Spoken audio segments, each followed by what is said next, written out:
नमस्कार, आप देख रहे हैं भूमि टीवी। मैं हूं संतोष कुमार। आज हमारे साथ समाज के एक विशिष्ट व्यक्ति हैं, जिनको समाज में ऑक्सीजन मैन के नाम से जाना जाता है। इनका नाम है राजेश जायसवाल जी। राजेश जायसवाल जी आज हमारे साथ हैं, इनसे कुछ बातचीत करेंगे। पहले तो जायसवाल समाज का एक विशेष कार्यक्रम 9 तारीख को होली मिलन समारोह और वैवाहिक परिचय कार्यक्रम है, पहले उसके विषय में जानते हैं। सर, ये 9 मार्च को जायसवाल समाज का क्या कार्यक्रम है, उसके विषय में बताइए। ये हमारा 21 साल से होली मिलन समारोह हो रहा। इस होली मिलन समारोह में जो भी हमारे जायसवाल समाज के बच्चे बच्चियां होती हैं, उनकी शादी के लिए, सबके लिए कोई शादी किसी की नहीं हो पा रही तो उनके रिश्ते कराना, उनकी शादी कराना। गरीब परिवार है तो जायसवाल समाज हमारा शादी कराता है। इस तरह सांस्कृतिक प्रोग्राम इस तरह का है, हर साल हम लोग होली के दूसरे दिन कराते हैं। तो सर, 9 मार्च को क्या क्या कार्यक्रम होंगे और मुख्य अतिथि के रूप में कौन लोग शामिल होंगे इसमें? 9 मार्च को हमने आपको बताया कि जो भी बच्चे या बच्चियां हैं, हमारे गरीब बच्चे, उनकी शादियों के लिए हम लोगों ने कराया अरेंजमेंट।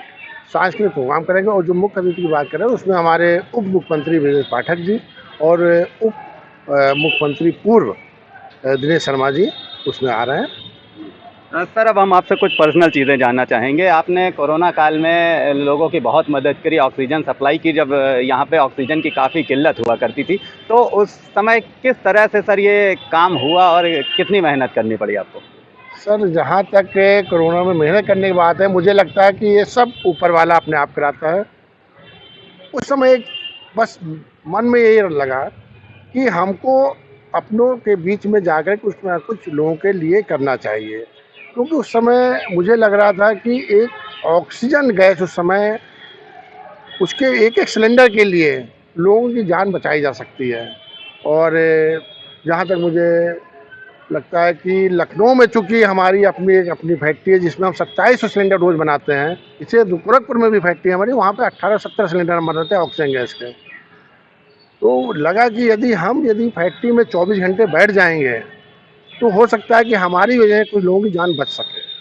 तो ये जो मुहिम थी, हम लोगों ने अपने आप परिवार के साथ पहुंच गए वहाँ पर और बहुत खुशी मिलती है कि उस समय हमको खुद लगता है कि हम लोगों ने शायद या ऊपर वाले की मर्जी थी कि हमको एक दूत के रूप में भेजा और हम लोगों ने लोगों की जान बचाई। सर, उस टाइम हमने खुद देखा है कि ऑक्सीजन सिलेंडर के दाम 10 गुने, 20 गुने, 100 गुने तक वसूल किए जा रहे थे। आपकी तरफ से लोगों को फ्री में दिया जा रहा था। तो कुछ एक्सपीरियंस हमको बता पाएंगे, कुछ विशेष घटना उस समय की? देखिए, जहाँ तक 10 गुना 20 गुने की बात है, ऐसे लोगों को तुरंत फांसी दे देनी चाहिए थी। जहाँ पर गरीबों के पास पैसे ना हो, उसे गैस के, मैं तो देख रहा था एक एक सिलेंडर का 40-40, 50-50 हज़ार रुपये वसूल रहे थे। ये क्या तरीका है? जहाँ एक सिलेंडर की कीमत 300-400 रुपये होती है, तो गरीब कहाँ से लाएगा?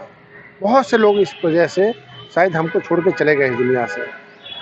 मैं इसी गुस्से में, और मैं तो खुल के बोलता हूँ कि इसमें पूरा का पूरा रोल एक तरह से प्रशासन का भी रहा।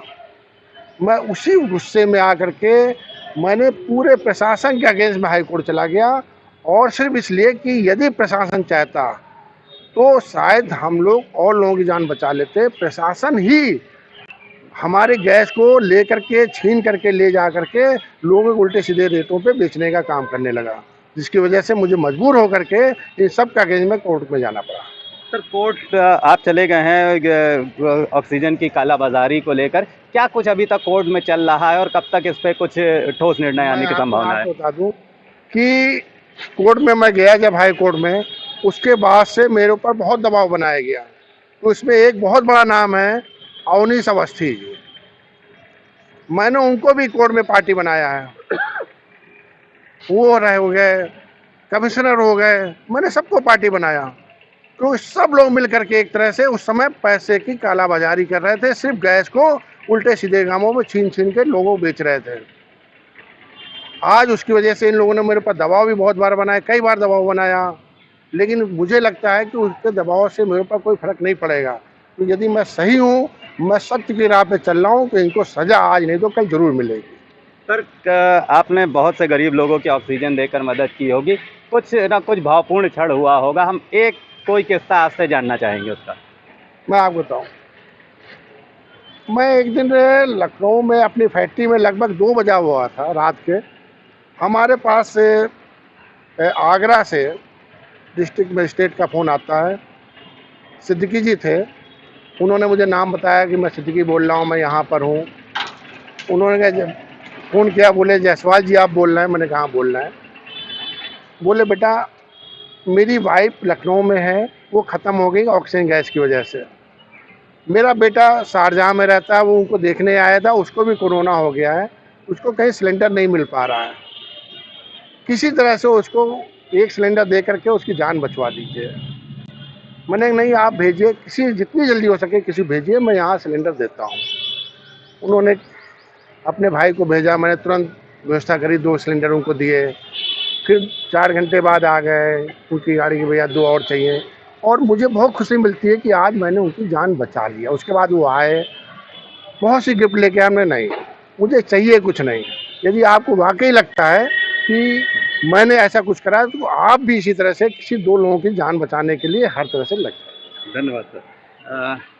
ये थे हमारे साथ ऑक्सीजन मैन के नाम से मशहूर राजेश जायसवाल जी, जिन्होंने बताया कि कोरोना काल में शायद भगवान ने उनको एक दूत बनाकर लोगों के लिए आगे बढ़ाया।